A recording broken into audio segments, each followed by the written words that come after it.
So hello and welcome to my channel. Today I've come to you with a story. I hope you're learning in a great way. Just be consistent, that is more important. So let's begin with today's story. There was a beautiful forest, and in that forest the hare and the tortoise lived together. The hare always boasting himself for being fastest over most of the animals. One day they decided to take a part in a race. The race begins. At the beginning, the hare ran very fast, he leaving the tortoise far behind, and he thought of a taking quick nap, and suddenly he fell asleep.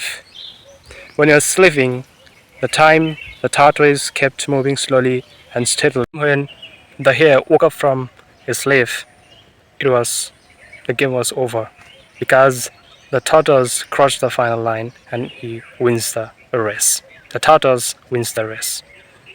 So moral of the story is slow but steady wins the race. So it also applies in our life.